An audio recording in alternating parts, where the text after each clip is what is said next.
There we are. Okay, here we go.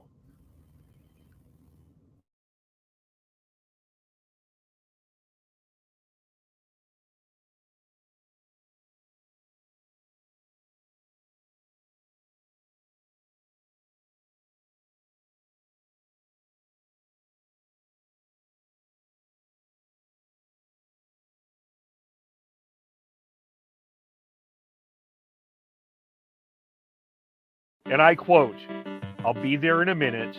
Give me a second." Time is relative, folks. Time is relative. Yes. So hey, cheers to everybody in the chat. They're a division rival. I don't care how many wins they get. Screw them. That wasn't the take I was expecting to hear. I want to gush over watching live Chris Tanev. I think that we completely underestimate the skill it takes to play defense. One highlight or several highlights does not a Calder trophy make.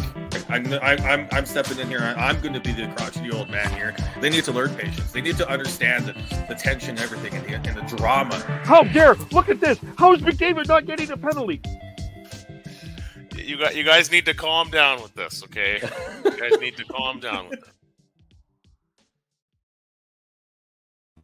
You know there's no calmness going on right now in Flames land, Canucks land, across the National Hockey League as trade deadline passed on Friday, and we are here to recap what the Calgary Flames have done.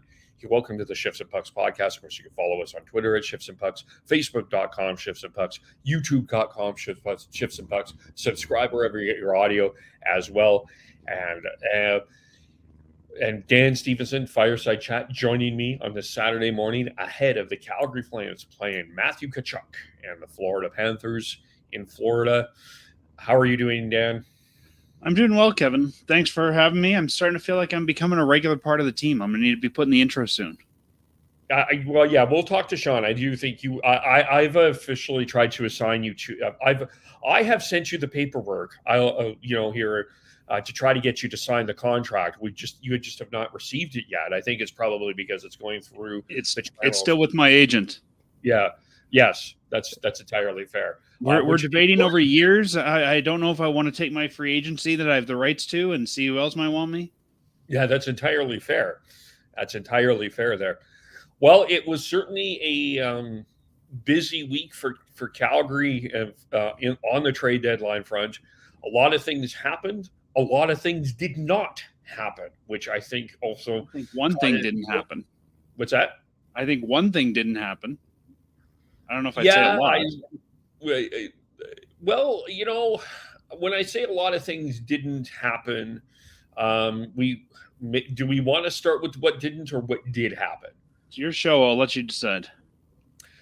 Well, it feels like you kind of put this in this situation. Let's start with what didn't happen, because I think a lot of people were talking about it. And the big thing that didn't happen, there were two things that didn't happen, I think, that people were wondering about. But the big thing that didn't happen was the trade of Jacob Markstrom.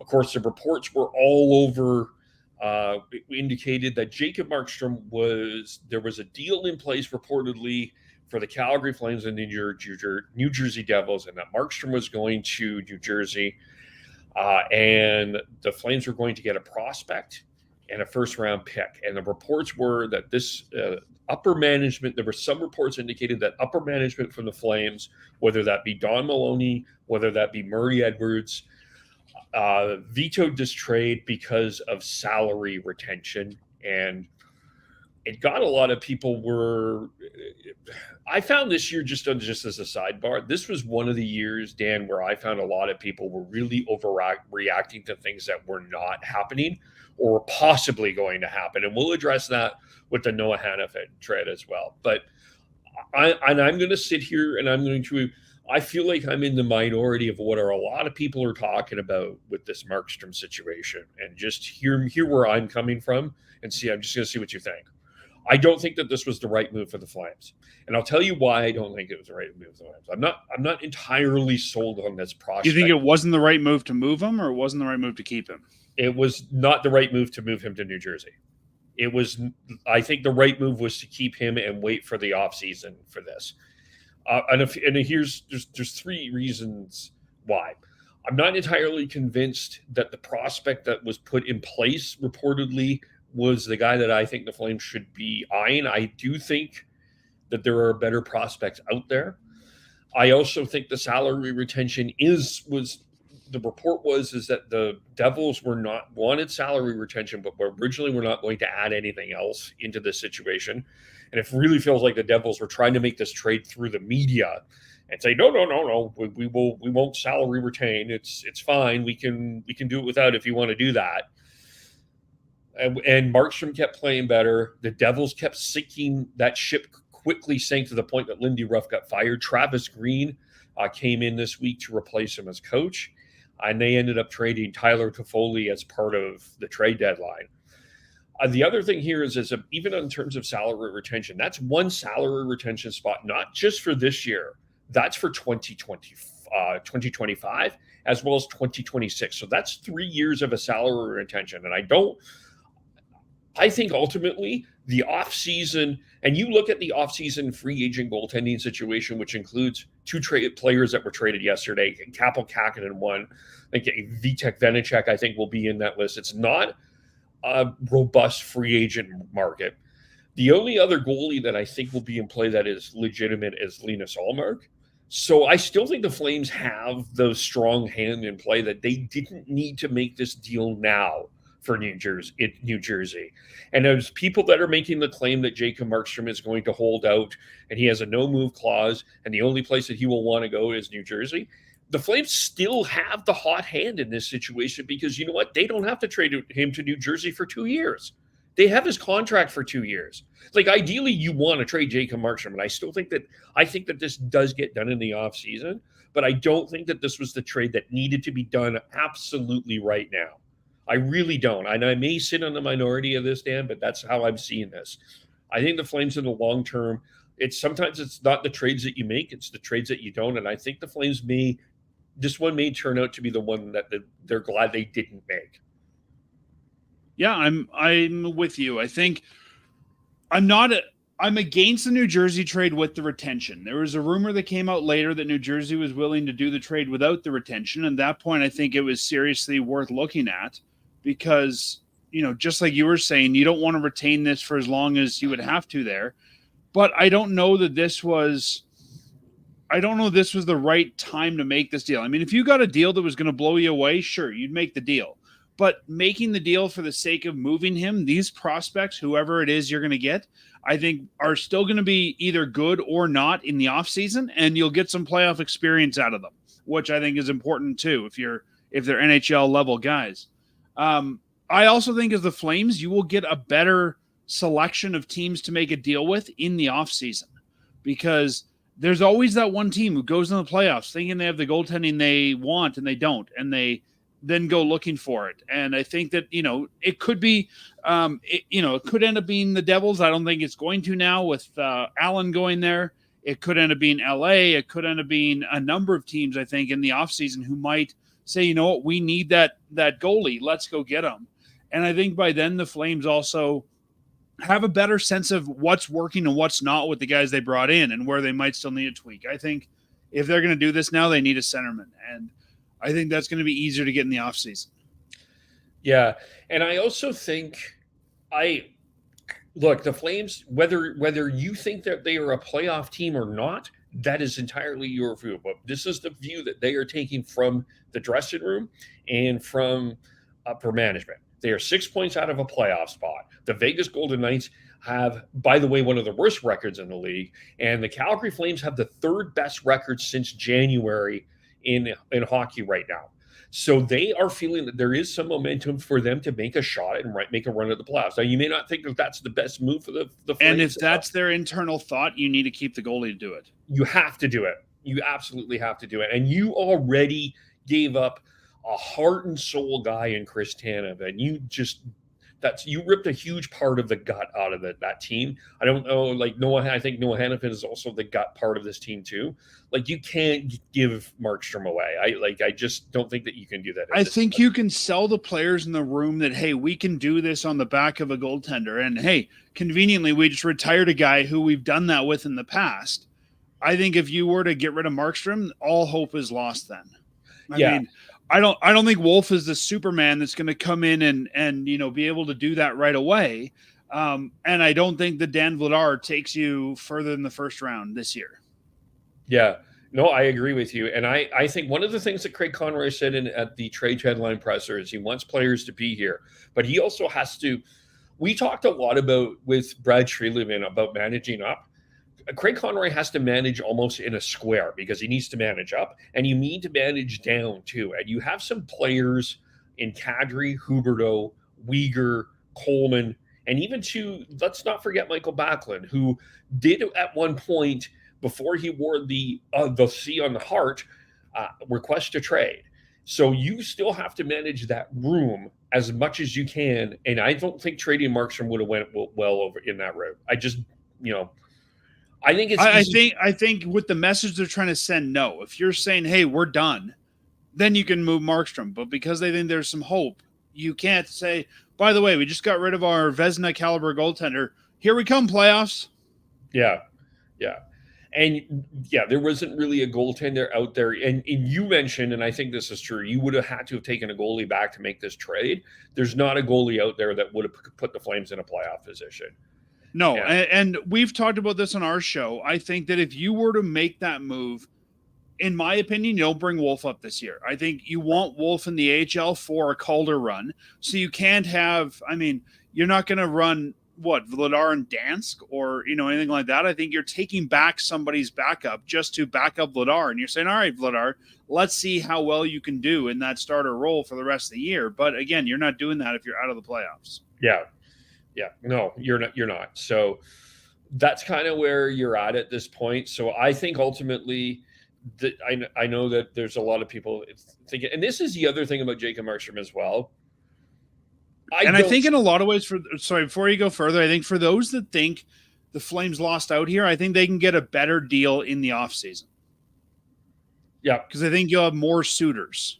Yeah, so let's go through this, who we see as the suitors. I think Toronto will be a suitor, even though they have no draft capital whatsoever. I think that they'll be... It almost seems like all year, Treliving's been trying to play the takesies backsies game. Like, these are my guys. Can I have them back, please?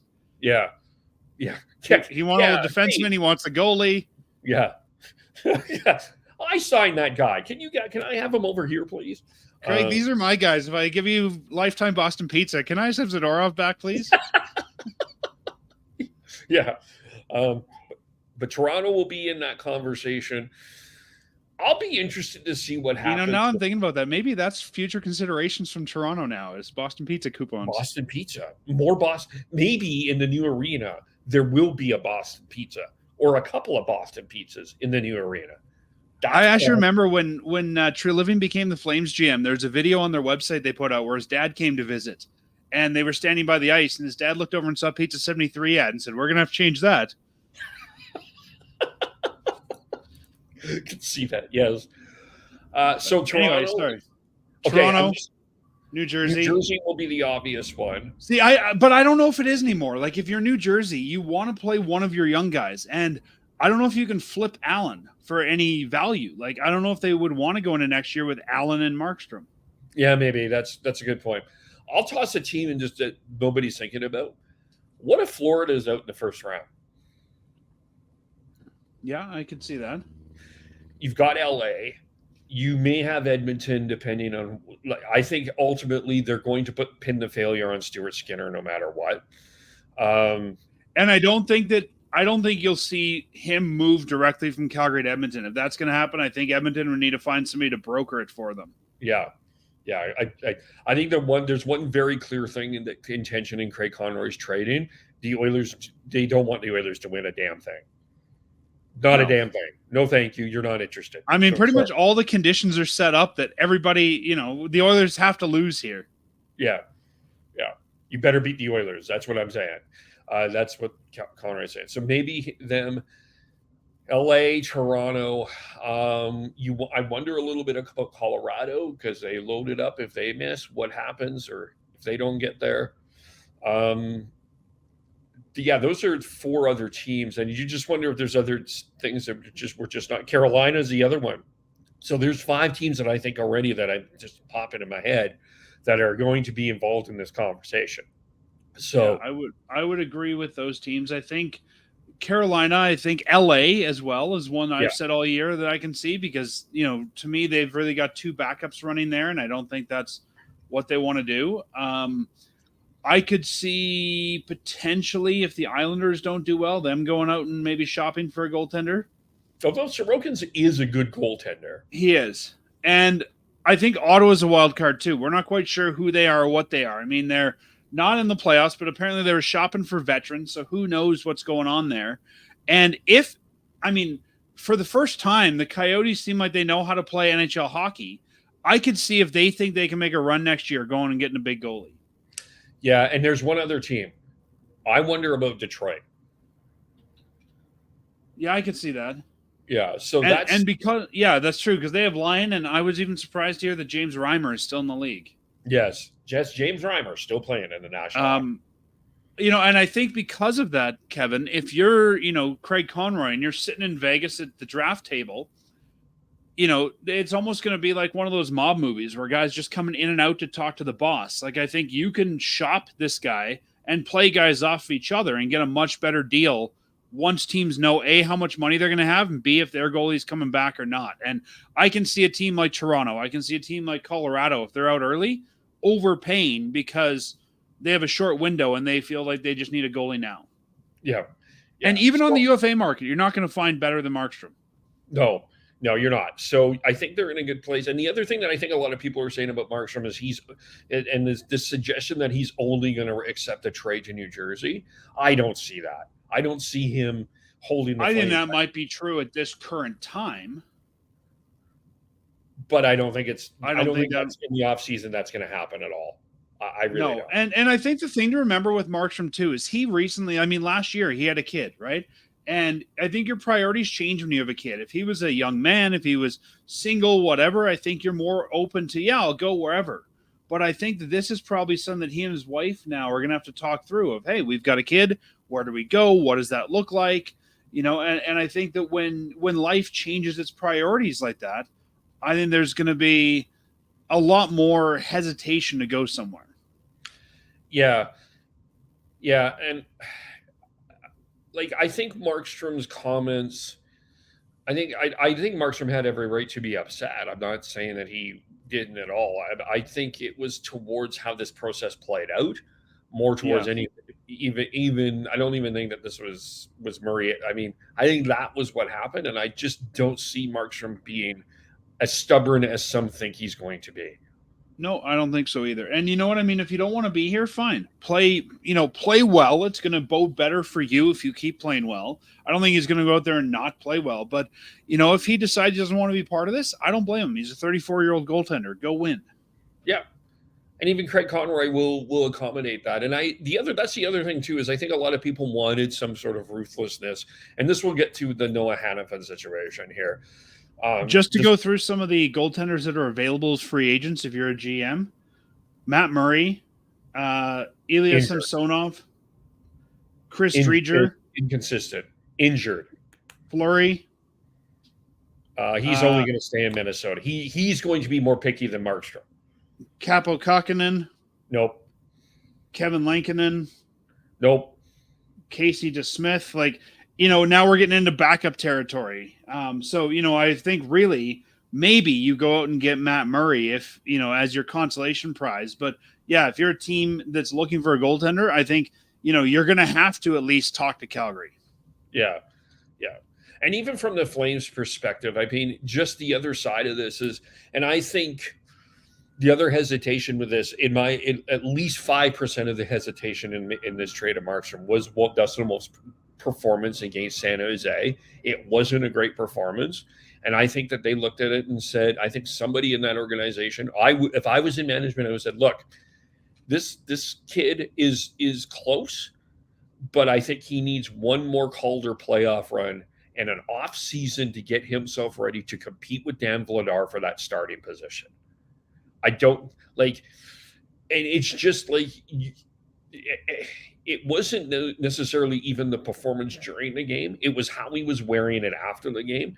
I just don't know if you could have put Dustin Wolf in that position to be successful. And I know a lot of people believe he's ready. I'm not one of them. I think he still needs a little bit of work.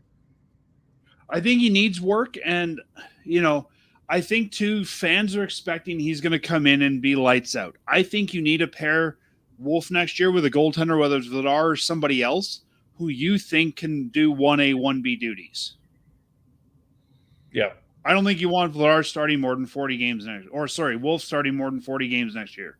No, you don't. No. And I think Vladar's fine. I mean, if the Flames end up moving, if the Flames end up moving both goalies, which I could see a scenario for that, maybe you go and get a guy like Murray who might be cheaper and can be a 1A. But I'm strongly suggesting that come, the opening day, it's going to be Vladar Wolf as your 1A, 1B. Yeah, that's kind of my thought. And I also think that it wouldn't surprise me if this was the plan all along. Like this, we're going to run this year with Markstrom. We're going to give Wolf one more year, and we'll see what happens. And technically, I think next year Wolf also is waiver exempt. So yeah. I think that, not saying he should, but I could also see a scenario where the Flames, his people say, hey, we want NHL work. Okay, we brought you up. Hey, you got lit up 4 times. Kid, do you really want to stay here? No, I should probably go back to the American League. Okay, let's do it. I can see the two of them agreeing that, yeah, we're going to send you back to the American League because it's still what's best for you. This is still a small goaltender. This is a guy who, he's looked good at the American League, but he's even said after every start, the American League is very different than the National League. And I think I don't think he's going to come in. I think everybody wants him to be the next Kiprusoff, where he looks good from game 1 onwards. Remember, we got Kiprusoff when he was 27, right? He had a lot of time to get to that point, even as a number 3 goalie. Yeah. And I think it's going to take some time for Wolf to get there. And I don't think we're ever going to be in the age of the really dominant goalie again for this organization. I think, Wolf can be a good goalie for a contending team potentially, but I don't expect him to be the next Hellebuck, the next, Vasilevsky, the next Kiprusoff. Yeah, I wouldn't put that expectation on any goaltender right now. I think it is just such a hard position. I just don't see. I don't like. It's very hard. Like you look at the goaltending around. Like how many have true number 1? Like Markstrom, Saros. You've got Demko in Vancouver. You've got. And I think we're also seeing teams that have suspect goaltending and still doing well. Yeah, like Vegas used 4 goaltenders last year to get the Stanley Cup. So. I think teams are looking at it very similar to how the NFL are looking at running backs. It's just there's a limit on them. We can use a bunch of them. We don't want to pay a heck of a lot for them. Yeah, and I remind people all the time when I have this discussion, Kevin, that we recently had expansion. That means there's 4 extra goalies in the league now that weren't before that, right? Yeah. There's full-time jobs for 64 goaltenders.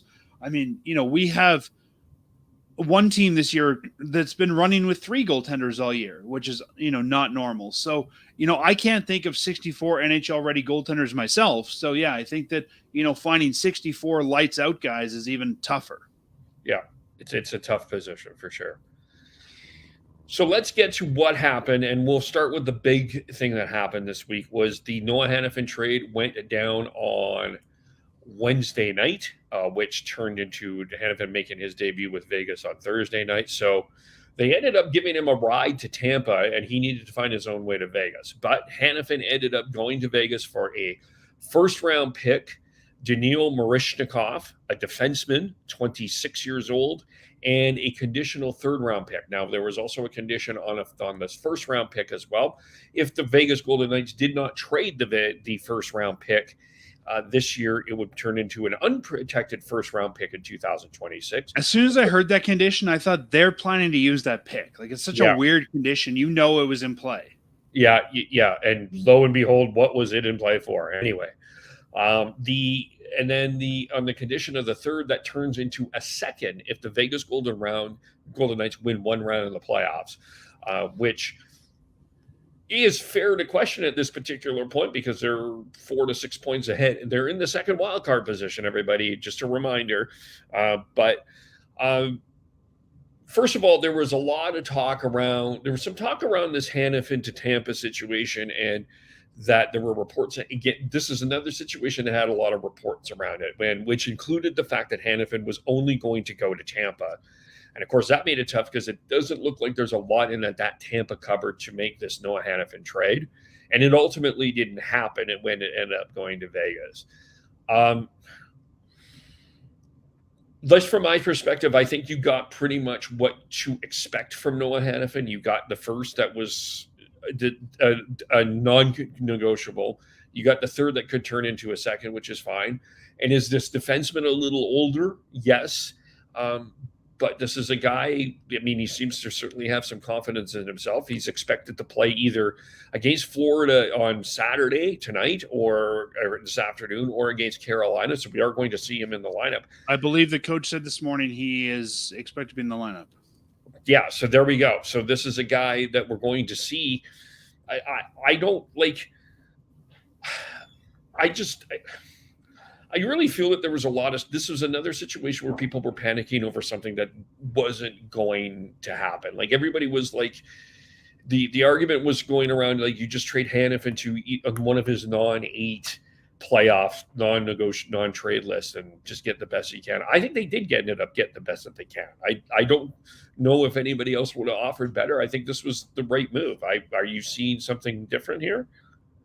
I think before I answer that, just a note here as well. Daniel Mirmanov, who they brought in from Vegas, is also re-signed a 2-year deal in Calgary right away. Yeah. So obviously they're not looking at this just a throw-in piece. It's a guy that they're willing to keep around for a while. Yeah. No, I think this is probably the best you can get. And I think as fans, and I think every market does this, we overvalue our own players. I think, Calgary fans probably overvalued what Hanifin was or what they could get for him. I think you got a good deal. I think this is going to end up being a first and a second. If it's kind of weird the way that the trade is worded to me, like it's a third unless they win the first round. I don't know. If they win the first round. Yeah, it's a third unless they win the first round, then it's a second. But yeah, I mean, either way, I think a first, a second, and a player is good. When I look at Vegas's team,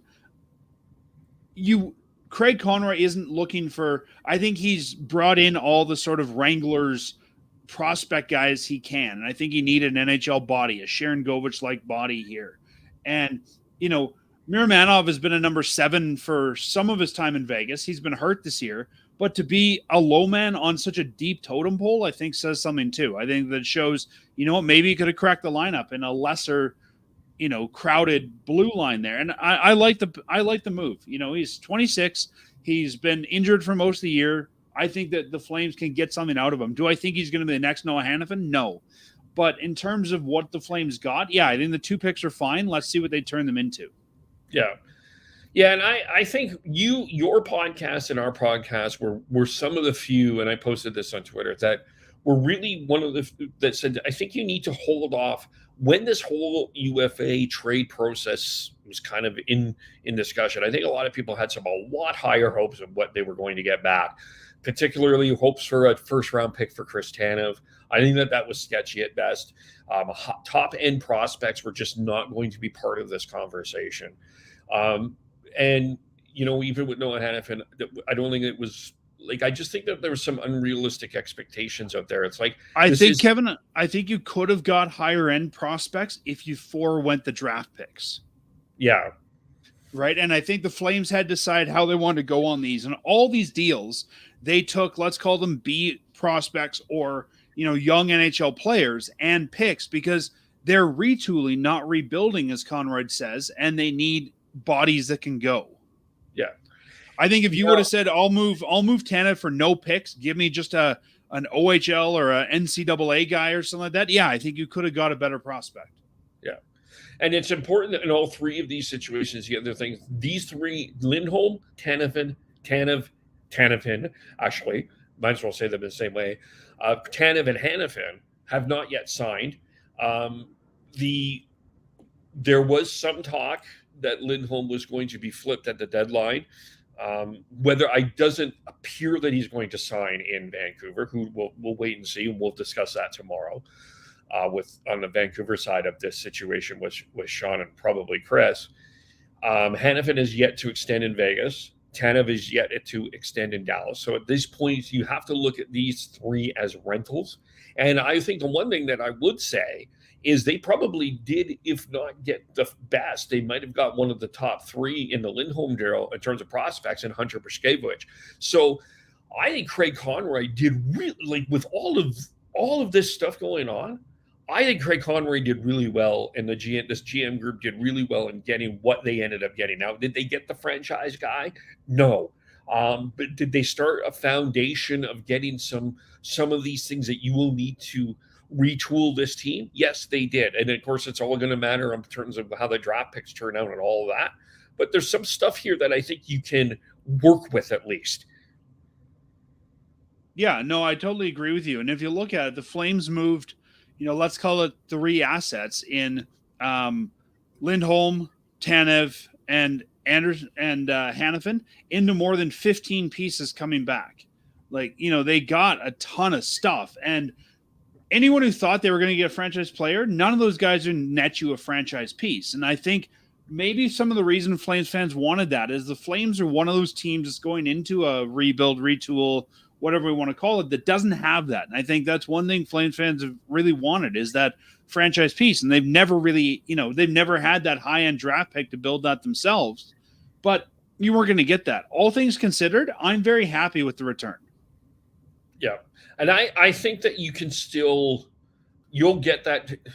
The Flames are not going to be competing. I don't think the Flames are going to be competing for a playoff spot next year. I don't see them 6 points out of the second wild card part next year. If anything, I think that there's a better chance that they'll be in the top 10 than they are in a playoff spot next year. So I think that that's one of the places that you can potentially get that first round pick.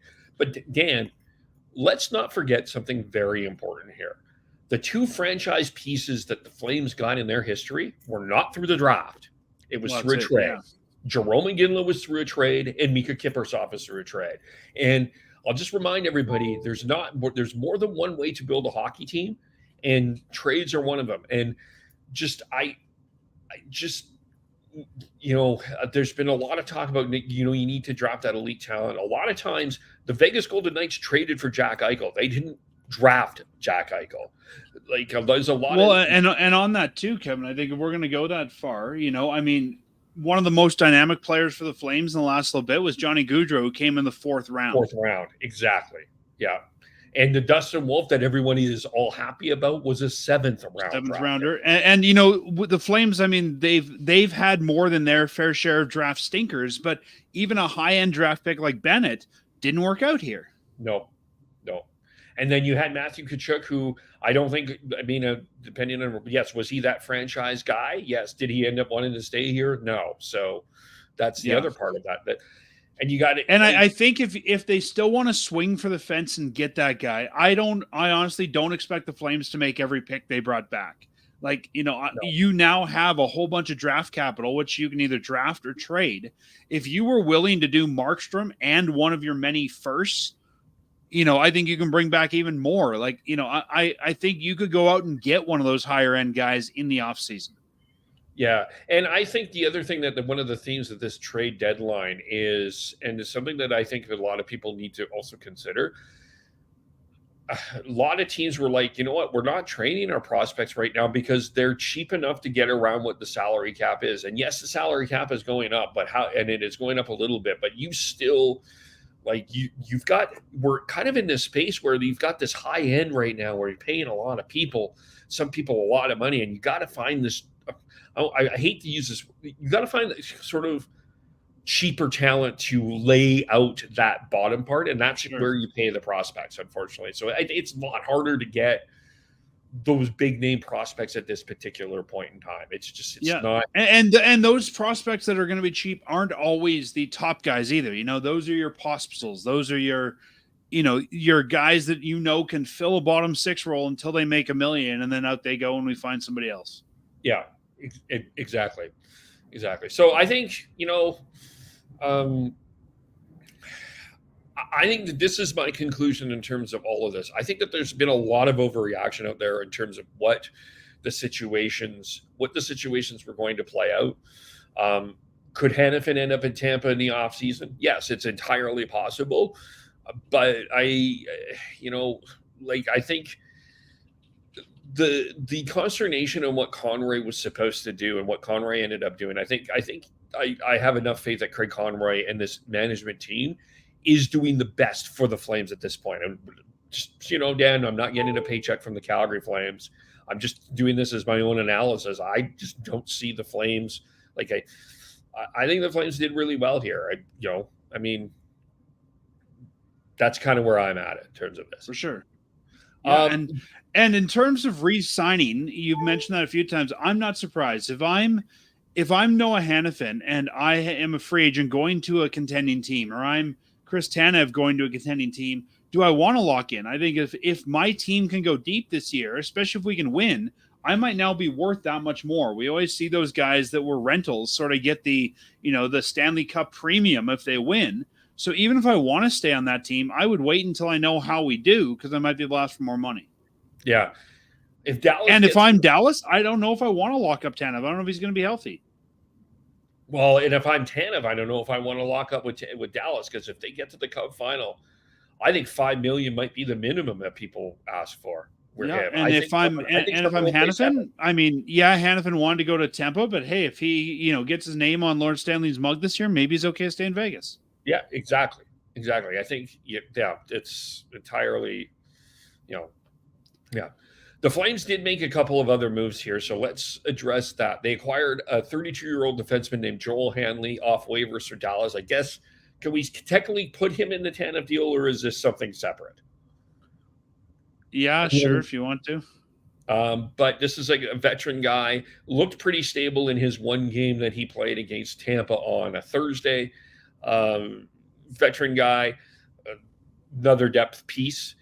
And the other, and then they made a couple of other moves on the trade deadline. First of all, this is the one thing. Just one thing to note on Hanley's, he has this year and next year under contract. So again, probably a guy that the Flames are thinking will be a Flame going in next year.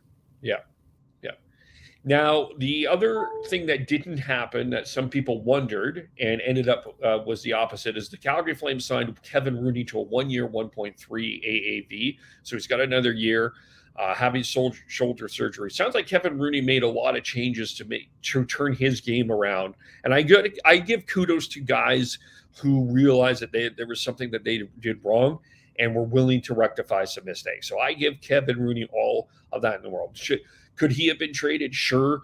Is it bad that they kept him? No, it's a 1 year. I don't think you were going to get a lot for Kevin Rooney. No, I think everybody has a Kevin Rooney. Yeah. I don't think that was. Yeah, but I think. Good, another guy, another good low end guy that I think can help. And quite frankly, one of the reasons that I think the Flames are playing better is the fourth line has looked a lot better. Like Walker Duehr looks a lot closer to the Walker Duehr of last year than the Walker Duehr that started the end of this year. I know that they're flipping him in and out for Kuzmenko at this particular point, but that fourth line, the stability that Rooney and Jacob Pelche have both brought, I think has been an underrated aspect of what the turnaround for the Flames has been. Yeah, no, I can see that. And I think it's finally got I don't even want to say an identity, but we finally got some stable pieces there. They're working together. And you mentioned Rooney. I mean, if you listen to the press conference that Conroy did yesterday, he said this is the Kevin Rooney they were hoping for when they signed him. Yeah. And, he also praised, what he did in the AHL and sort of being a leader there and that sort of thing. So, I think that, the Flames finally have the guy they're looking for. And at 1.3, I mean, he's kind of your Derek Ryan replacement at this point. And you're going into a year where I think you're going to need veteran guys, and Rooney's been around the league. Sure. Let's keep him for 1.3. It's not like, that's going to get us anywhere near the cap next year, I don't think. Yeah. The other, I think if this is a cap team, you might not have seen that. They might say, we could bring up, I don't know, Emilio Pettersson, who's not here now, but he could play for $700,000. Yeah, that reminds me, that was another trade that the Flames made. Emilio Pettersson was traded from Calgary to Dallas for Riley Damani. Forward, I think that this is just for the Wranglers' playoff depth. Emilio Pettersson, just you look down that depth chart, you've got Kuznetsov that I think they have high plans for. They got Solyov, by the way, another 7th round pick, late round pick, who they have plans with. You are signing out Oliver Shillington. There's no room on this lineup for Emilio Pettersson. No, and he was having a rough year in the American League too. Yeah. Or Damani, if his scoring ability maybe can give him a run in a competition in the playoffs or the training camp. Matthias Emilio Pettersson's a winger. I think they needed a center. They're missing some center depth down there. And I think at this point, you know what you've got in this kid. And I think they've got similar pieces to him. I think Pospisil is kind of the player they want him to be. And Pospisil's up here. So I think it was either, you know what, keep him in the AHL as just AHL depth for a few years, or move him and give value. And we'll see what the Dallas, I mean, again, another Dallas piece, right? The Flames have really liked their pieces from Dallas this year. Yeah, I think it's a fine move. You know, it's not like we're trading a guy we're expecting to go pro for a guy we're not. I think, you know, even if the guy the Flames bring in is just a Wranglers piece, that's fine. Yeah. I think I got Emilio Pettersson mixed up with defenseman Elias Pettersson in Vancouver. You did. There we go. Okay. But still it you know, in terms of the depth and where that is in the organization, yeah, it just long-term, he wasn't a fit. I think you're right there. The other trade that the Flames made, I think, is actually kind of a sneaky, I think that this might be a sneaky good one that I think we might look back on in a couple years and go, interesting. Nikita Omatuk, acquired from San Jose for a 5th round pick from this year, the higher of the 2 picks that the Flames have in the 5th round. They have theirs and Chicago's. This was a guy that the Sharks got in the Timo Meier trade a couple seasons ago. This guy made a really good impression at San Jose Sharks camp. There was a few, just reading some things, that thought that he may make it on the team. I would not be surprised if this is a guy that at least competes for a spot on this team next year, Dan. He seems like a big physical presence, kind of Zadorov light, Branson light. I could see him competing for a 5-6 role in this retool team and bring a physical, tougher presence. I think that this was a really astute ad by the Flames, quite frankly. Yeah, I think Braden Pakal, that we both be saying that about both of them. I think Miramanov, same thing. Like, I think the Flames are positioning themselves with a lot of guys that, hey, you're going into a rebuild, retool, you know, re-scope, whatever you want to call this. Yeah, you got to give some guys a try. And this is a great one, you know, to do that with. And I think you're right. I don't think this is going to blow anybody out of the water, but I think we might say, wow, what a great, you know, 5-6 piece. And he's going to be wearing number 83 for the Flames. Yeah. Interesting here. Like this year would be driving Brian Burke nuts. The guy who wanted no numbers over 35. We've now got a defenseman wearing 52, 94, 83, 62, 58, 44, 48, 4. Yeah. Like, you know, usually your defensemen are wearing your single digits, and we've got all the guys that have just like, you know, got all these weird high numbers. I love it. And Burke would be driving himself nuts. Yeah. I could see Brian Burke having to tie his tie for this conversation, not wearing his tie out. That you can see him being that irate. Pull the tie out. Do you want it? What number? Ah! Yeah. Do we even have an 83 jersey? Yeah.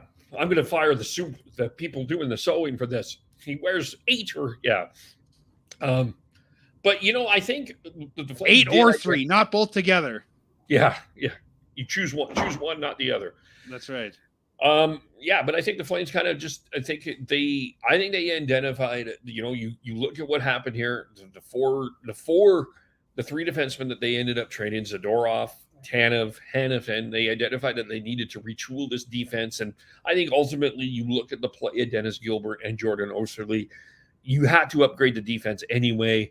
And at least you've done that. Now, did they get the most amazing piece out of there? Maybe not, but at least they have some depth in this position, which I think is a very important thing to have going forward. So I think from the Flames perspective on this, they've loaded up on defense. Now, do they need to build that forward group? Of course they do. And I think that that's something that they can address in the offseason.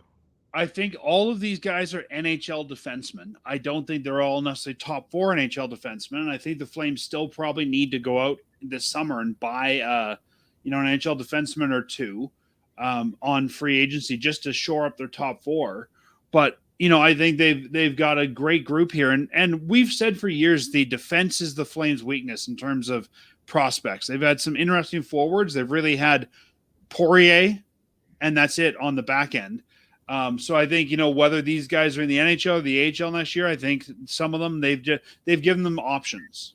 Yeah, and that's all. That's the one thing that's one thing Peter Lombardi has always says. You always want to have options, and they have those. So, and I think that's a good thing. Yep. Now, the other thing that they did as well is they did the paper transactions for Matt Coronado and Jacob Pelche to participate with the Wranglers in their playoff runs. So whenever the Flames are out of the playoffs, whenever that happens, you can expect that to happen. I remember stories from Michael Stone that back in the day, they actually had to go to Stockton, pretty much say, I'm here. It's like take a selfie and then head back to Calgary. So easier to do now. You just wander down the hall, say I'm here, and wander back to your regular room. Yeah. Because he pretty much said, you want me to do what? You want me to go to Stockton, pretty much fly to San Jose, drive in, check in, drive back to the airport and come back? All right. Yeah. Yeah. That's the whole paper transaction. Yeah. The other interesting point that I think is worth conversing is July 1st, of course, free agency day. But let's make a declaration here, Dan. And before we go there, there's an interesting question from one of your listeners we might want to chat about here. Oh, okay. Sorry, I have. No worries. I have to look at that. Thank you. I think it kind of ties into what we're talking about. It's from Dylan. Rather than quality, would you Flames have to prove more quality picks by packaging? Sorry, I'm having trouble reading this. Rather than quantity, would the Flames fans have preferred more quality piece by packaging trades, such as trading Zadorov and Tanev together, like rumored, or the Markstrom trade in New Jersey? So I think he's saying, do we think the Flames could have got a better piece than, if they would have moved two or three of these guys together? Like if you move Zadorov and Tanev together to Toronto, could they have got something, he's saying, maybe better quality back? But a lot of that would have been if that Tanev Zadorov trade happened in Toronto, that would have been some salary retention, which could have given you a pick, but I don't know if it would have given you. Let's be honest about Zadorov, Dan. He needed to be out of the room. I think that just very clearly you needed to get him out of the room. I think they wanted to keep. I will, and Conroy confirmed this yesterday. They wanted to sign Tanev and Hanifin. They did not want to trade Tanev and Hanifin. Ultimately, that was the destination of all of this. So I don't think I think they would have rather have kept a Tanev and Hanifin around than doing what they ended up having to do, and what they've had to do is ultimately, So. And when I think about what Dylan's saying here, and I think the Flames want a defenseman. So if we think about, okay, Zadorov and Tanev for what? You're not getting Morgan Rielly. I don't think you want TJ Brody. Nope. I don't think maybe Jake McCabe you could get away with, but I don't know that's the way the Flames want to go. No, not healthy enough. If they could have got Timothy Liljegren, I think that'd be interesting to talk about, but I think it would have taken a lot more to pry that piece from Toronto. Joel Edmondson, Simon Benoit, like those are the only real other pieces that Toronto's got there. And then Edmondson was in Montreal at the time of this. That's true, yeah. So, and then if we look at their AHL defense, like LaJoel, Kokkonen, like I don't know that what Dylan's saying here. I don't know you would have got that quality. And I think a pick from one team or another, the teams that would have taken these guys and given you a first are all going to be kind of last 10 picks anyways. Yeah. Yeah. You're not gonna sit here and So my answer is no. I think that ultimately, I think definitely Tanev and Hanifin, they were trying to sign right until the end. I think with Lindholm, I think it was kind of seemed pretty obvious from the beginning that he wasn't going to stay with the Flames. So you ultimately have got that situation. And, that was the double to home run hit that they got here. They got a lot more than I think a lot of people expected. And so, I think the Flames ultimately did really well. And it allows them to kind of, we'll see what they do in the offseason here. And, again, the third best record in the league since January 26 is not too bad here. I mean, I know that the Tankathonists are not happy, but that's a dressing room that wants to win hockey games. Yeah, and again, I don't think that the Flames come into next season with the same blue line they have now. If Dylan, if you're worried about quality, I don't think Markstrom. I don't think what they wanted from Markstrom in the New Jersey deal, they would have got a lot better quality for this year. But I can't see them coming in with these guys as the blue line next year. I think you will see them either make a free agent deal or. And one thing I'm surprised they didn't do at the deadline is absorb salary from somebody. Like I think you could see them bring in a top 4 guy either as a free agent or as a cap dump from somebody else. Well, but even with that though, you had the 2 roster spots. You had the 2 of the 3 retained with Tanev and Hanifin, right? So now next year you have 3 roster spots that you can do that next year. I think next year it's more you only do that if you're moving the guy out, right? If another team's giving us, say, $5 million salary, it doesn't count against one of our roster spots. No, I know, but I think they have more room to play with that next year than they did ultimately this year, right? Yeah. And I think there will be some team, again, maybe they trade Markstrom in the offseason. Somebody says, hey, to make that $6 million work, if you don't want to retain, you're going to have to take back $5 million from us. Sure. If it's the right player, let's do it. Yeah. The other situation that is come up here, and this was from, of course, Conroy mentioned this, and this is kind of I kind of talked about this a little bit last week with you privately. Igor Sharangovich is eligible for a contract extension on July 1st. And I mean, can we declare that they won the Toffoli trade? Considering what Toffoli got moved for, the deadline? Yeah, I think so. Yeah. So first of all, do you start the contract negotiations on the 1st of July with Sharangovich, who's potentially going to be a 30-goal scorer this year? And second, where are you at? Where do you start at paying him? He's had one 30-goal season. Like, to me, I hate it when they 20-goal seasons though in New Jersey. That's true. But, he's getting paid $3 million. I think he's producing kind of where you want him to be for that kind of money. To me, I would say, let's do it again. Let's start having a discussion, but let's do it again. Let's make sure this isn't just a flash in the pan. I don't see Mangiapane re-signing here. If they want to give him Mangiapane money, let's call it 4.5 to 5.5 a year. I'd be okay with that. If he can do this again. Yeah. Sorry, he had. But if you're a 20-goal guy, you shouldn't be making $5 million. Like, I think they're paying him as a 20-goal guy right now with some potential. Yeah. Yeah. So he had one 20-goal season, and that's in 22 for 24 goals. So this is his second 20-goal season, which could potentially be a 30-goal season. I think there'll be a question of where you're playing Sharangovich next year. Is it center? Is it wing? I think he's looked pretty good as a center. But it is an adjustment from wing to center. I think you open the discussion and see where this season takes you in terms of where you're paying. I don't mind Mangiapane money. I think Mangiapane is a guy that is likely gone next year. Yeah. If I'm Sharangovich, I probably don't want. I mean, I'm happy to talk. I probably don't want to sign a deal July 1st until I have a better idea of what this team is. Yeah. Or what direction they're going. And I think you could talk about it and then say, hey, we'll revisit at Christmas or whatever. But I would be, I wouldn't want to re-sign here without knowing more and seeing more. Not just what Craig tells me, but let's see what we got. Yeah. Agreed. Like, I think Sharangovich is giving the Flames what they hope to get from Mangiapane. Yes, he is. Yes. And I think, that Mangiapane deal is going to be a really tough deal to make. I mean, you've mentioned buyout, and I wonder if Matt mentioned buyout. Matt, I don't think it's a buyout.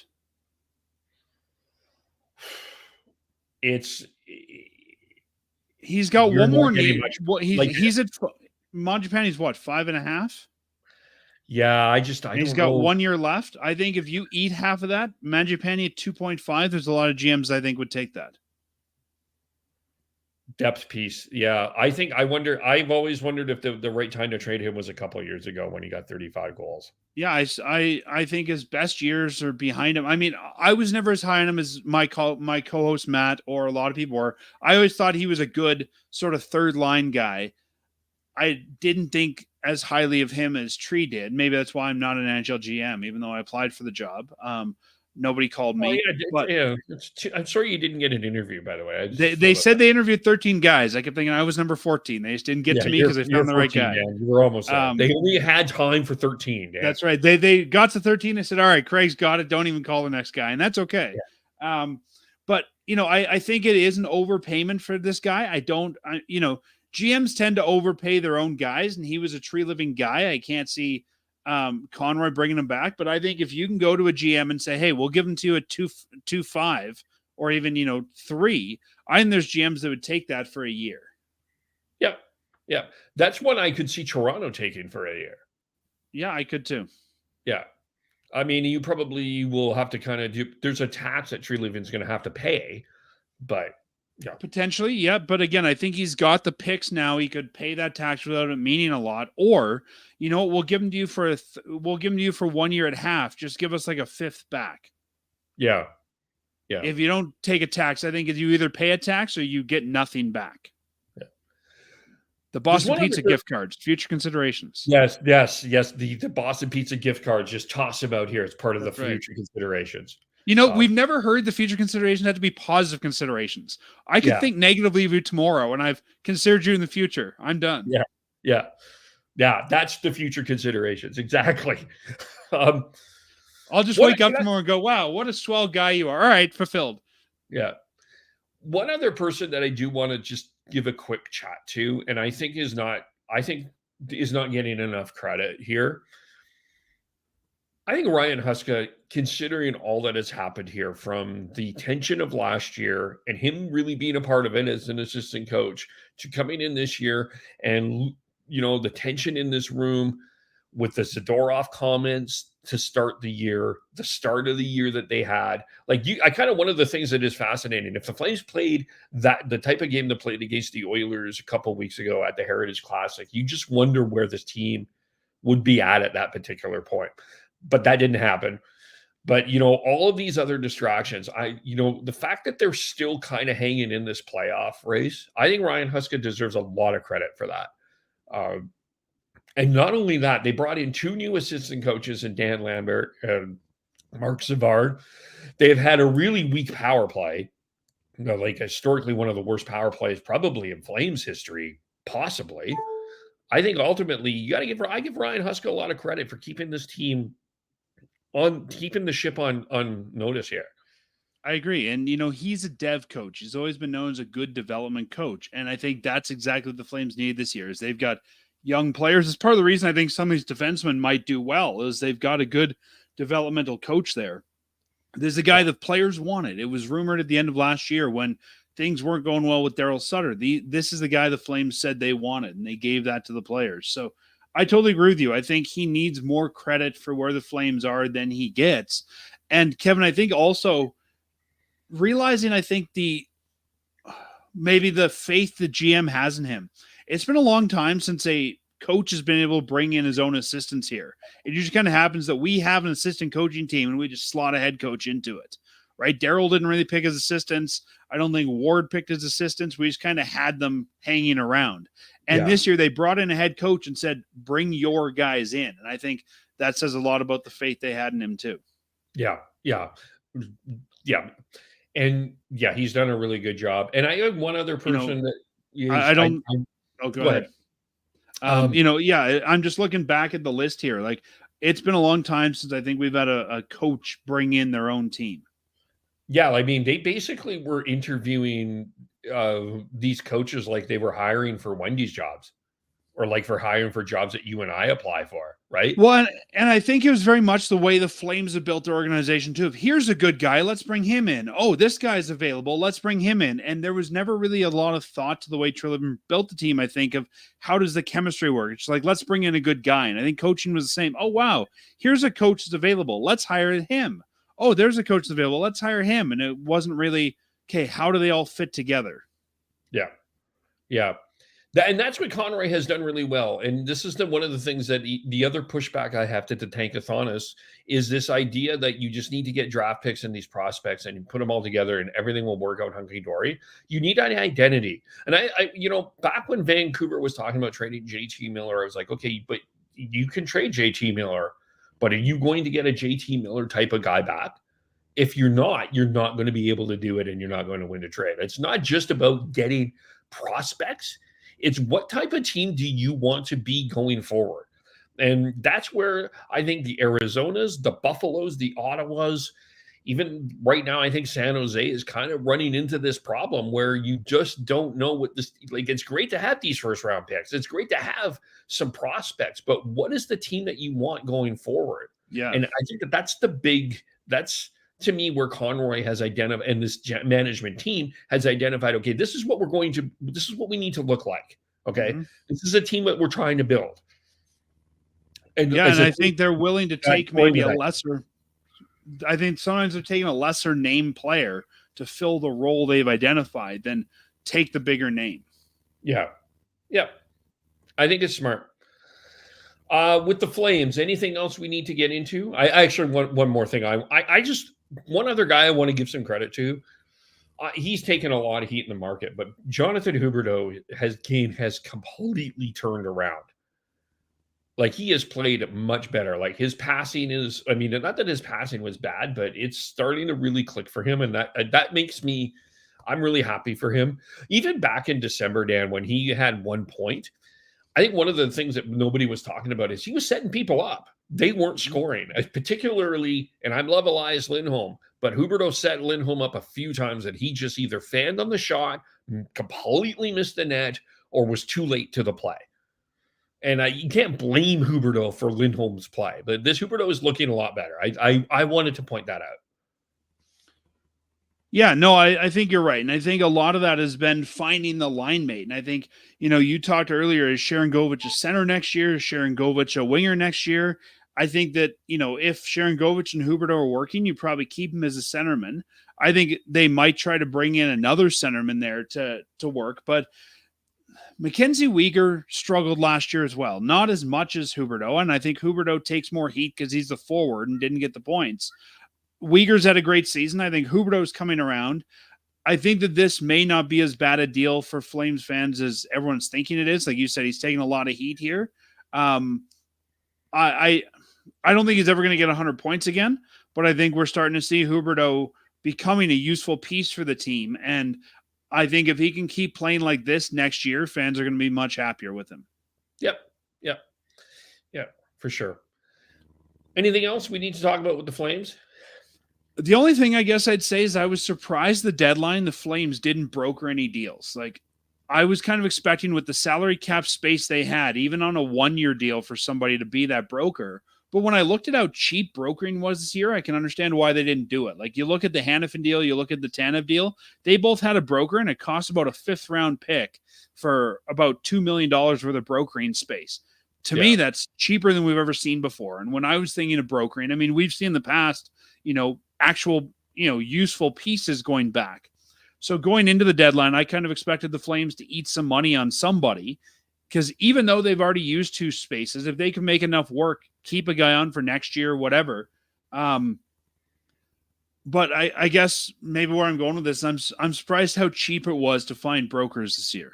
And I'm glad the Flames didn't get into the market for as cheap as it was. Yeah. I think they were smart that way. Yeah. Let's transition to and maybe this is the other way, because I kind of broke it down in the agenda.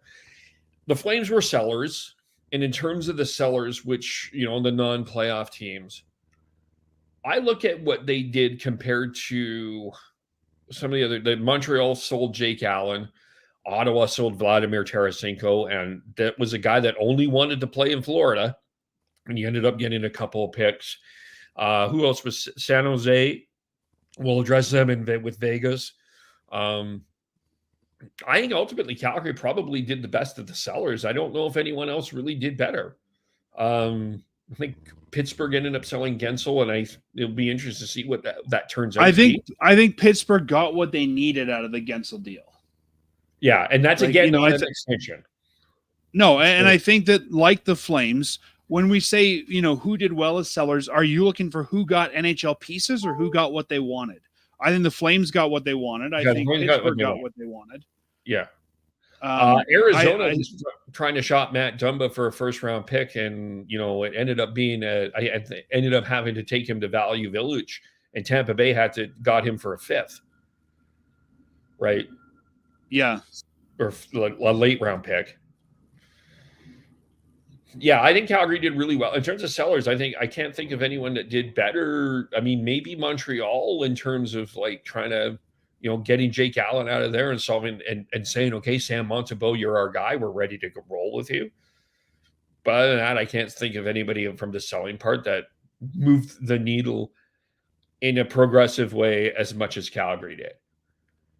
Yeah, but I think, you know, it wasn't surprise there. I think that Calgary got what they needed. Pittsburgh got what they needed. I think San Jose might sneakily, with the Thomas Hertl deal, get some pieces that could really help them. But yeah, I agree. Nobody got as much. I mean, a lot of these deals were non-deals at the deadline. Yeah. I mean, I mean, Lyubushkin and Edmondson came in for Toronto, but Toronto wasn't going to do anything more than that anyway. Like, it wasn't a big seller's market. And, you know, like, it wasn't a huge one. I think Calgary really had control of the entire situation, you know? Yeah. So. And I think we knew that going in too, that, you know, kind of Calgary's deals would dictate a lot of the market. You know, and what Calgary did would determine the cost for other people. Yeah. I guess the other team that you can kind of look at there that you think maybe did pretty well, some people were really happy that Anaheim got a first round pick for the Adam Henrique, Sam Carrick situation and were surprised. I think that Edmonton probably could have given up a little bit more. If I'm Anaheim, I would have asked for a little bit more because you're getting two players. But yeah, I guess the only other deal I was really surprised by outside of the Hertl deal was the Bowen Byram deal. Yeah, the Casey Middlestat for Bowen Byram. That's a fascinating deal. Like, one thing about Bowen Byram that I think he's got all the talent in the world, but I mean, he has had a concussion history overall. That I do wonder about, but that's looks like a potentially really good blue line in Buffalo, and I think Casey Middlestat in terms of Colorado is going to be in a second spot. Yeah, I think in terms of, like, as we transition into the buyers, I think the two teams that did the best were, to me, in my opinion, were Colorado and Carolina. And Colorado getting Sean Walker as a good defensive piece. And, you know, the one trade that I think is really an interesting trade, I always love these under the radar trades, Dan. Brandon Duhaime going from Minnesota to Colorado, I think, is an under the radar move. I really like that move for Colorado. He's got some good upside to him. They can do a number of different things. You can put him on around that line with Miles Wood and Ross Colton. I think that was a really good pickup to me. And I think Casey Middlestat, I'm not completely sold on who he is, but I think if you're putting him in a position behind Nathan McKinnon, it is an upgrade from what they had. I think it'll be interesting to see what Middlestat has in a good team. Like, he's been in Buffalo for a while. Maybe we haven't seen what he is, and maybe they pushed him too high in the Buffalo lineup. I think he could be a very good 2-3 centerman. Yeah, I think that's kind of where I'm at. You know, and I guess my look at yesterday in a lot of cases here, I was surprised how cheap stuff went. Like Toffoli for a second and a third, Okposo for a seventh. You know, Zucker, who the Flames tried to get for years, for a sixth. And you almost had him if the facts went through. Yeah, but I don't think they would have got him for a sixth. Like, no. You know, I was surprised how cheap some of these pieces were going for yesterday. Now, to be fair, Toffoli is on a 50% retention, though, right? So, yeah, but even I guess even then, for what it meant to, I don't know, for what that player is going to mean to Winnipeg, I think I would have asked for more. Yeah, I think New Jersey comes away one of the bigger losers of this entire situation. And, you know, And I think by doing that, New Jersey's kind of cemented that they're not making the run. And I think as soon as I saw that deal, I said, yeah, they're not doing a Markstrom deal. Yeah, you were right. You mentioned me the Markstrom deal. That's not the Markstrom deal. As soon as you get rid of that forward, you're not going out and getting a big goalie. Yeah. And Winnipeg is going to be an interesting team. I think that the Foley deal, I wonder about the health of Gabe Vilardi going forward. I wonder if that trade was because of it. But Sean Monahan, 8 goals in 13 games for the Jets. He has been he's been, you know what? He's been more productive than Lindholm in Vancouver. I mean, ultimately, I think Winnipeg was in on the Lindholm deal and they ended up getting the Monahan deal. And that may have turned out better for them at this particular point. And,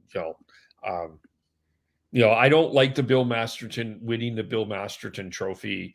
I don't like the individual Bill Masterton trophy. One person should get it. But to me, I hope Sean Monahan is Winnipeg's nominee because all that he has been through with all of those injuries and the way that he's playing right now, I think he deserves a lot of credit for that.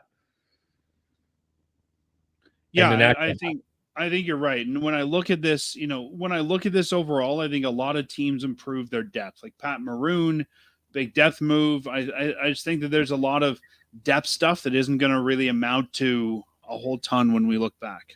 Yeah. Let's spend some time on the Pacific Division. So Vancouver didn't do anything. I mean, their big moves were the Zadorov deal, the Lindholm deal. I think ultimately, in my mind, we'll get into this tomorrow. I think the smartest, sometimes, again, this is one of those situations. The best deal is not making a deal. And I think Vancouver not making a deal was probably smart. I think Gensel might have costed them a pretty high-end prospect that they weren't willing to part with. And I think stay away from that.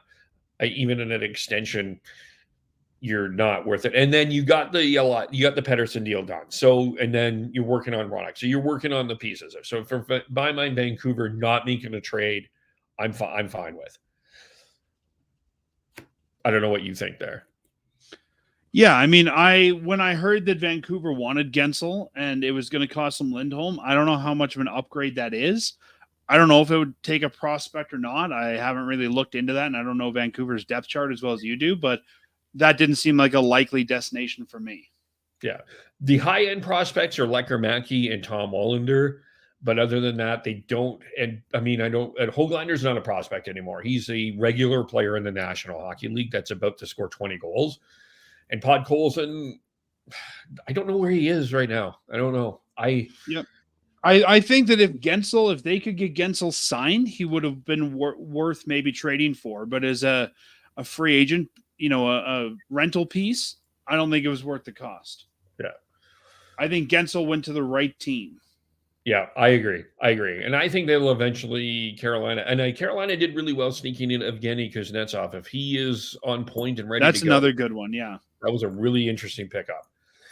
I had a feeling Kuznetsov would go somewhere. Like I couldn't see him kind of toiling away in the American League.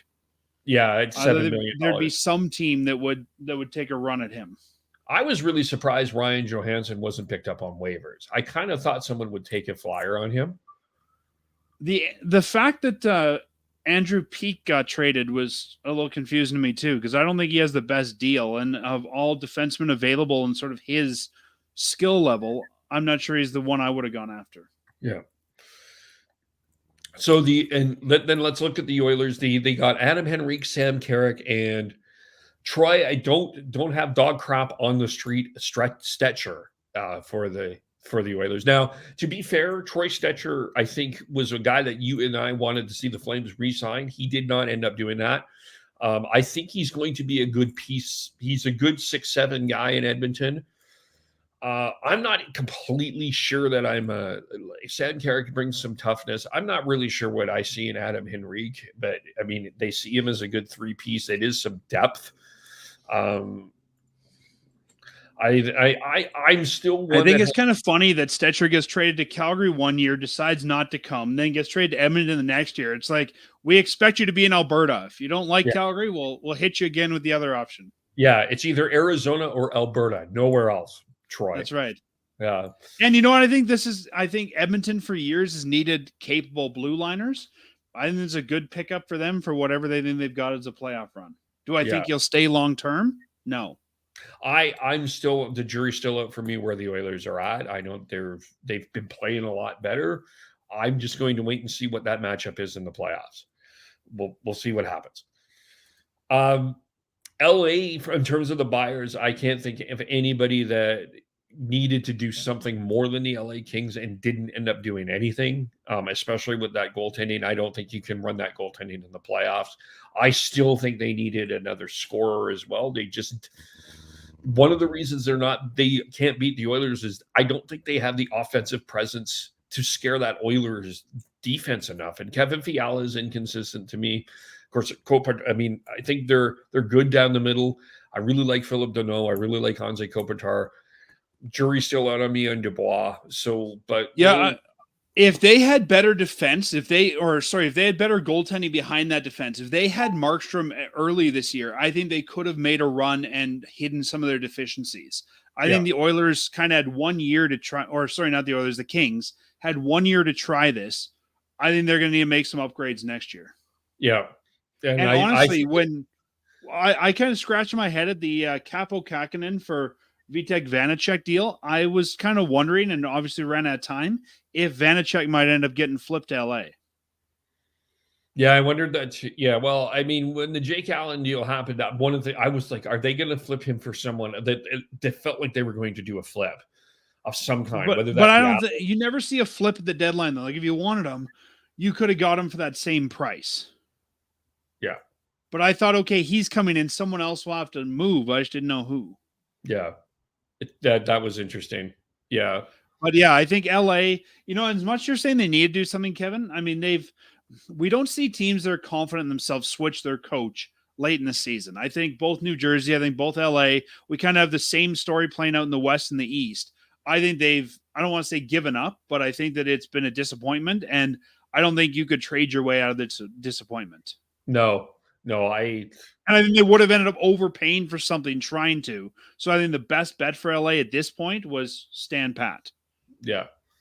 I just don't think you can't go in with that goal. I don't think you can expect much. Like LA tried to say do the Hurdle deal, for example, or the Gensel deal or something like that. I think they would have way overpaid for that piece. That's not going to move the needle. Yeah. Okay, let's get to the elephant in the room. I think there's a lot of people upset at Vegas. I think from my emotional thing, what my worry was, Dan, was that they were going to trade the 2025 pick. I knew the 2025 pick was gone at 11:58 Calgary, or my time here in Vancouver, because I knew Hurdle was gone. I'm like, okay, well, that's it for the 2025 pick. What concerned me was the 2026 pick, which they could not trade. But I kind of knew their 2025 pick was in play as soon as that Hannafin deal was made. Like, it's a weird stipulation on that first. And I'm like, yeah, they're up to something else. Yeah. There's a lot of questions about what Vegas has done here. So first of all, I'm kind of debating in my own head what I feel about this. I don't know if Thomas Hurdle is the Thomas Hurdle of old. He's 30 years old. That's an 8-year contract that you're giving this guy. And his gold production is going down. Now, could he be a valuable piece in a playoff run here? Sure.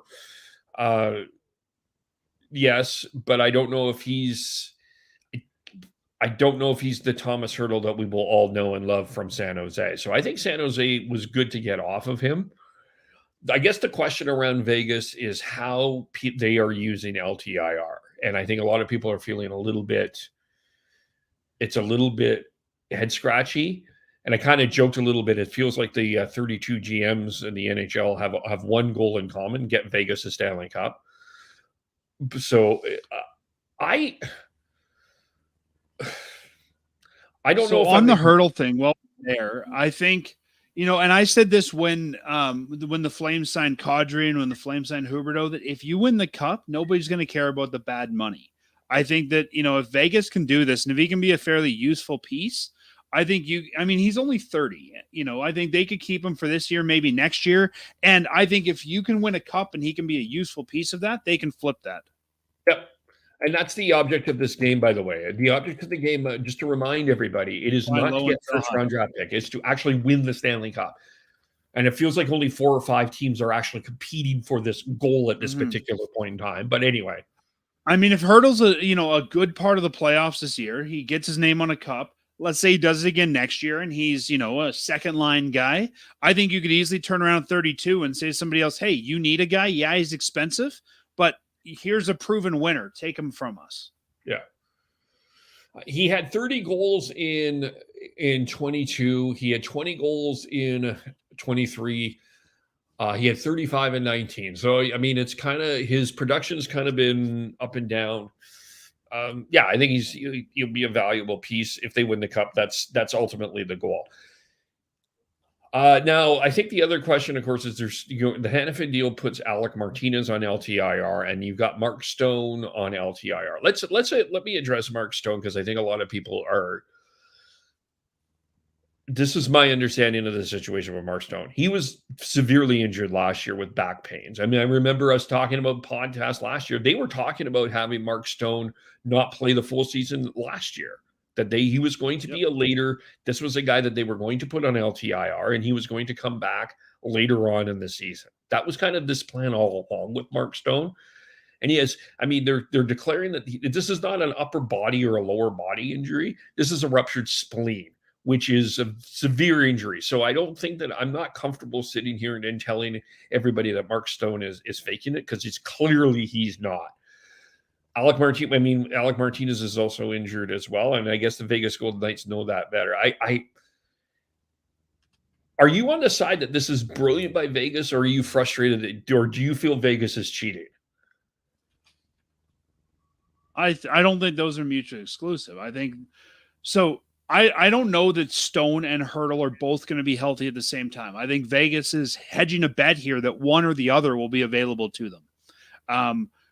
Do I think that they're cheating? Well, no. Cheating means breaking the rules. There's nothing in the rules that is against this. I think it's brilliant when Tampa did it. I think it's brilliant when Vegas does it because they're taking advantage of the rules that are in front of them. Is it necessarily not playing by the spirit? Yeah, I'd agree with that, but it's not cheating. Cheating means breaking the rules.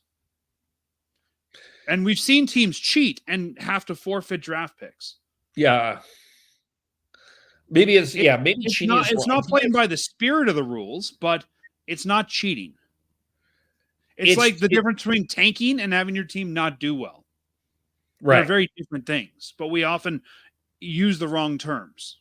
Right, and I think that's probably the wrong term is cheating, or it feels. But I've heard that term a lot, and that's why I'm kind of going off on it. It's not cheating. If you read the CBA, what they're doing is completely legal. Does the CBA need to be changed? In my opinion, yes, but they're taking advantage of the rules. Good for them. I think that what there has to happen here. I wonder if going forward, there needs to be some sort of cap penalty system where if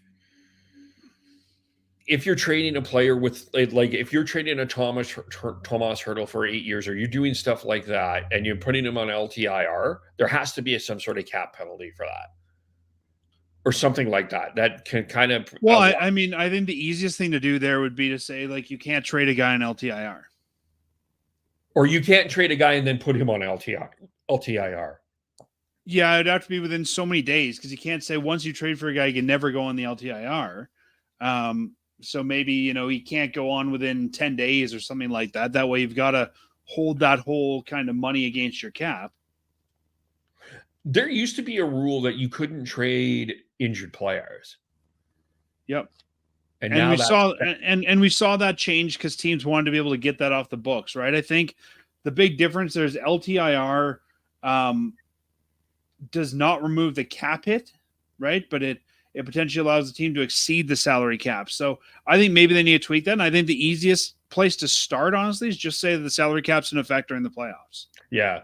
That is going to be a controversial ruling going forward, but I think there's a lot of people on your side on that. I'm not sure where I am at on that because I've heard arguments why that could be very restrictive to teams. Or maybe, during the offseason, teams are allowed to exceed the cap by 10 or 20%. Maybe we just extend that to the playoffs that, hey, it's, cap plus 20% or something like that. Yeah. Or play around with that. I think what Vegas is just trying to be creative in terms of how they're trying to make these picks, and there's not a lot of other teams that are doing that. And look, as I'm when you're a GM and you're saying, okay, and I'm not sure, I still don't know if I'm completely upset at the San Jose Shark trade, because I actually could see why they made this trade from their Oh, perspective. I see why the Sharks wanted to move Hurdle in this deal. Yeah. But when you're doing, 17%, you allow Vegas to do these kind of things too. So Sure, I mean, but again, it's not like you're allowing them to cheat. You're allowing them to do what's in the rules. yeah. And like, And San Jose's looking at it going, it doesn't affect us. We're not taking them on the playoffs. no. I mean, No. you could say that, is that any more weird than conditional picks, right? Like, to me, what San Jose did is no different than a team doing a conditional pick. Like, it's completely in the rules. You know what nobody is talking about here, though, too? And as much as everybody is angry at Vegas, I get it. The Colorado Avalanche are about to activate Gabriel Landeskog. Mm-hmm. Is that okay? Like, why is that okay? And we're upset about Mark Stone.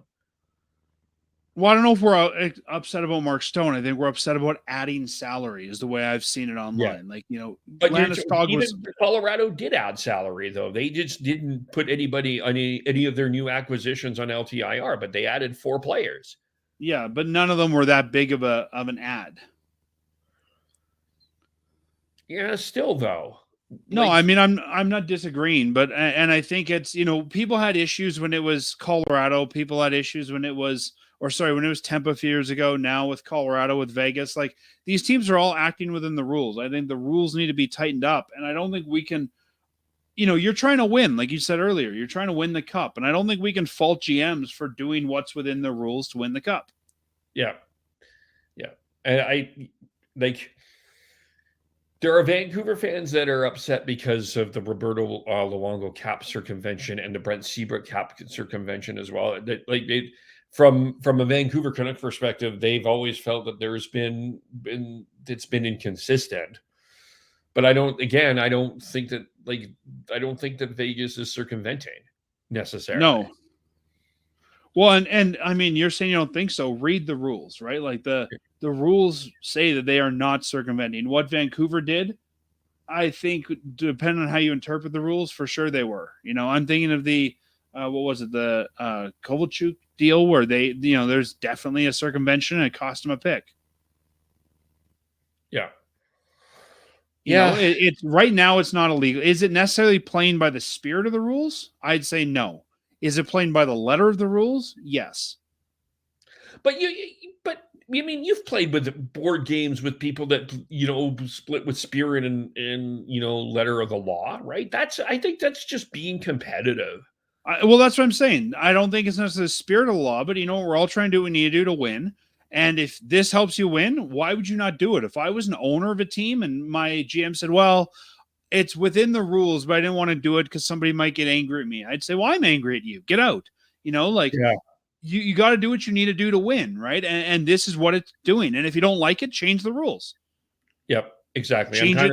And I would not be surprised if this gets addressed. I would actually be very surprised if this didn't get addressed in the next CBA somehow. And, maybe it has to be. And Kevin, I think another way to get around this could be, if you're on the LTIR going into March, you're not playoff eligible. Well, here would be another question maybe to ask. Do we need to up the trade deadline to an earlier date than 20 games left in the season? No. I kind of like it where it is here in a lot of ways, because I think it just allows people to continue to kind of keep their playoff hopes alive. And I think also from a player perspective, if I'm one of the guys moved and I have a family in whatever city, and I say, hey, dad has to go away for a month and a half, my family can support that. If I say, hey, dad's going away for 3 months, that's a lot harder on the players and their family. When we look at these guys, not just as hockey assets, but as people, I don't think you can move it up. Now, I think there could be 2 separate dates. I could see there being, say, a trade deadline, and trade deadline doesn't be the deadline for everything. It's the trade deadline. Maybe there's also a roster deadline where, right now it's, you've got to pay for these transactions to the AHL. Maybe I'm just going to make something up. okay, this is the deadline now, and then April 1st is the date that if a guy is on your roster, they're on the roster. So if they're on IR April 1st, they're out of the playoffs. If they're on your roster April 1st, then they're not eligible for the AHL. Like, I think those could be made into two separate dates. Yeah. Yeah. I think there's some ways around doing this rule. But I think the one other thing that the other side of this, just before I get to that, the Elias Lindholm was a really good example of this because his family just moved to Vancouver. He just moved his family to Vancouver, and then there's talk, and I don't think that the Canucks management was super happy about his name getting out there and trade. But here's a guy that is going into unrestricted free agency, and dealing with trying to figure out where his family is going to be next year. And now you moved him to Vancouver, you move your family to Vancouver, and it's possible he's moving out. Like, from a human perspective, that isn't.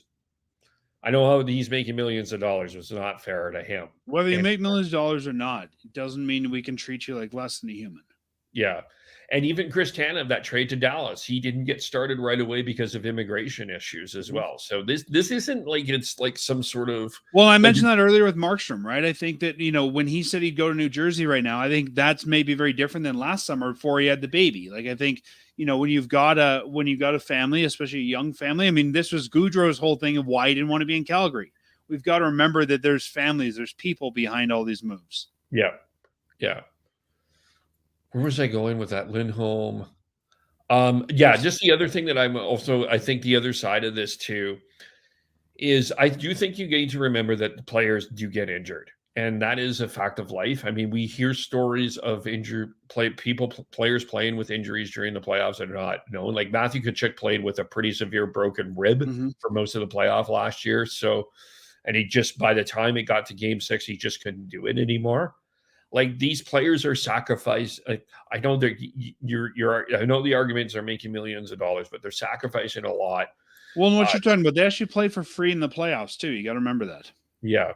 Yeah. So, I think there's multiple ways that this could be solved. I don't know if you want to, go into GM mode right now or, Gary Bettman mode. If so, I'll go down on my knees so I can see the world from his perspective from the same height. But, I think he's taller than me. Is he? No, I think I'm a little bit taller than him. There you go. But not much. But I think there could even be right now. There's two classes of injuries in the NHL. There's kind of your 7-day IR. There's your 7-day injury and kind of your long-term injury reserve. And there's different cap hits for both and cap implications. I could almost see there being a third type where it's like, this is a long-term injury. You put a guy on this, they are off your roster, but they have to stay off your roster for 60 days or something like that. And you'll get full cap relief. But whether it's playoffs, whether it's exhibition, a guy on this has to stay off for 60 days or something. So I could almost see adding another layer of injury type where it's advantageous to use it, but it's not advantageous to use it the way it's being used right now with LTIR. Yeah. If there wasn't a cap, the baseball has a 7-day, 15-day, and 60-day IL, right? Yeah. You could do the same thing, but it's exactly. Like, I could see the NHL in a 60 or 90-day where it's like, hey, if this guy's really hurt, you put him on 90-day, but he's now not eligible for 90 days. Yeah. Yeah. Yeah. And you'll get full cap relief for him. Yeah. There's always going to be someone that's going to circumvent the rules, though, Dan. That's the and remember that in baseball too, they have a bit of a different rule because they have to put together a playoff roster. Like, they can't change their rosters once a playoff round is started. Maybe the NHL needs to look at something like that too. Like, you've got to be healthy going into a certain date to be playoff eligible. Yeah. Yep. There's ways around it. I think people are. The Vegas Golden Knights are the biggest heels in the National Hockey League. I think that from an entertainment perspective, you're watching to see what's going to happen. And you know what? I mean, I'm seeing articles today on this. I'm hearing articles, on other things related to this with Tampa Bay, with these guys. For the hockey media, it's a great talking point. Yeah, it is. It is. But I think, but again, I think the other thing that my conclusion on all of this, I just will remind everyone, it is not about the first round draft pick. The objective of this exercise is to win the actual Stanley Cup. And it really just feels to me, Dan, there are 6 teams competing for that right now, and everybody else is kind of not. And I particularly, there are 2 And teams competing while for I it. agree with you, the first round picks are sort of your segue to the cup. You've got to go through that process to eventually get there. Yes, but you know how many Vegas has kept of their first round picks? Not a Sure. hell of a lot. And no, but there's multiple ways to get there.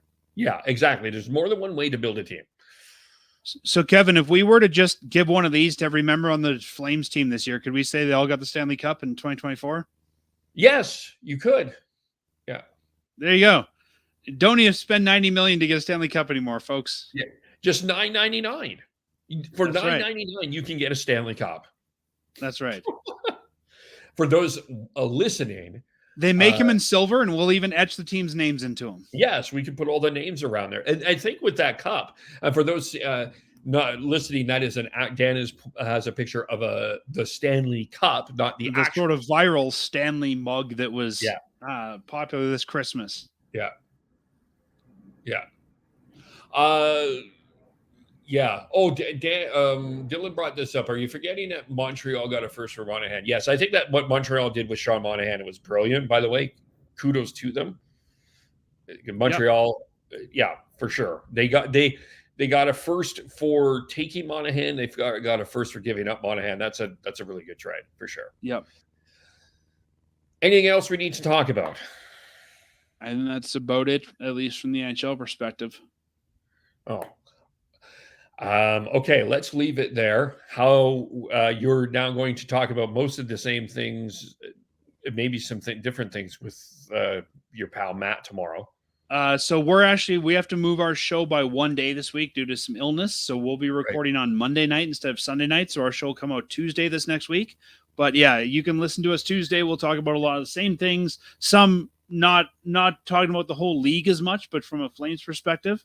A lot of the same conversation on Fireside Chat. You can find us just like Shifts and Pucks wherever fine podcasts can be found, and subscribe anywhere. You can also go to firesidechat.ca, enter your email address, and I'll send you an email when the new show comes out. So whatever works for you, however you want to subscribe.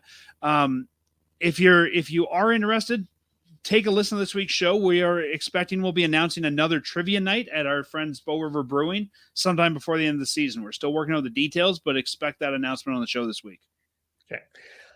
We are going to do a Vancouver Canucks podcast, get the Canucks perspective tomorrow on what they didn't do at the trade deadline and what that means. So we'll talk a lot about all of that tomorrow with Sean and others. So join us for that. You can follow Sean at Beardy Canuck 03, Chris is Schneid's SCHNEIDZ, Tyler is TNOBLE, Devin, our Peterborough Pete's insider is Gord Howe 09. Of course, you need a graphic for this. You don't need to run through these every show. Yeah, but that's true. And thanks for the feedback on that. And I am KEV Ollie on all social media and Facebook.com Shifts and Pucks, YouTube.com Shifts and Pucks. Twitter, Shifts and Pucks. Subscribe wherever fine podcasts are sold. Thank you for watching. Thank you for listening. And we will talk to you all very soon. Bye for now.